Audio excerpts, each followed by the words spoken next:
Olá pessoal, tudo bem? Sejam bem-vindos a mais uma videoaula e o assunto de hoje vai ser a transcrição do RNA. Na aula passada, nós vimos como ocorria o processo de replicação do DNA, qual a importância desse processo. No caso, nós já havíamos falado que a replicação do DNA é importante para que ocorra a divisão celular.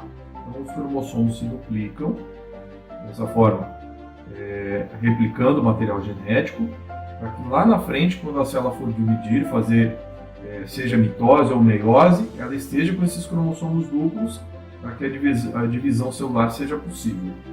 Agora, no processo de transcrição, onde o DNA produz uma molécula de RNA, nós teremos como importância a produção dessa molécula de ácido nucleico, o RNA, para que ocorra a produção de proteína, já que os três tipos de RNA, mensageiro, transportador e ribossômico, participam do processo de produção proteica. Para quem quiser se aprofundar um pouquinho mais em relação à produção de proteína, eu deixo aqui na descrição do canal uma outra videoaula, que é a videoaula de código genético, onde no final dessa apresentação vocês vão poder entender um pouquinho melhor a ideia da produção proteica.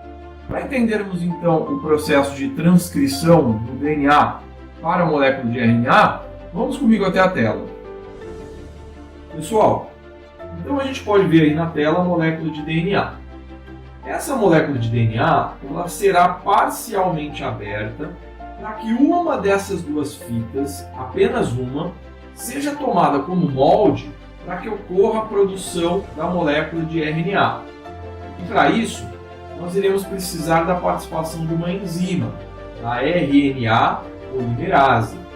A RNA polimerase vai tomar, no caso aqui, essa fita aqui de cima como molde. Então, nós chamamos essa fita de DNA molde. E o que ela vai fazer? Ela vai começar a encadear nucleotídeos, produzindo a molécula de RNA a partir dessa fita molde. A produção da fita de RNA também vai ocorrer no sentido 5', 3'. Então a RNA polimerase vai encadeando os nucleotídeos de forma que ela vai usando a fita molde para produzir uma fita complementar. A fita complementar, no caso, é a fita de RNA, que é uma fita simples. Reparem também que nessa fita complementar não existe timina. No lugar da timina é colocado lá o nucleotídeo que contém a uracila. As pontes de hidrogênio vão sendo quebradas, vão sendo removidas e a nova fita vai sendo produzida a partir do molde do DNA. A molécula de RNA ela deixa a molécula de DNA e, no caso, volta a se fechar novamente a partir das pontes de hidrogênio que voltam a se formar. Agora que essa molécula foi produzida, o que nós iremos observar no momento é um processo de maturação da molécula de RNA. Existem algumas regiões aqui, eu coloquei no caso em verde claro, que são regiões não codificáveis, são regiões que não vão codificar nenhum tipo de aminoácido. Essas regiões não codificáveis são regiões intragenes, chamadas de introns.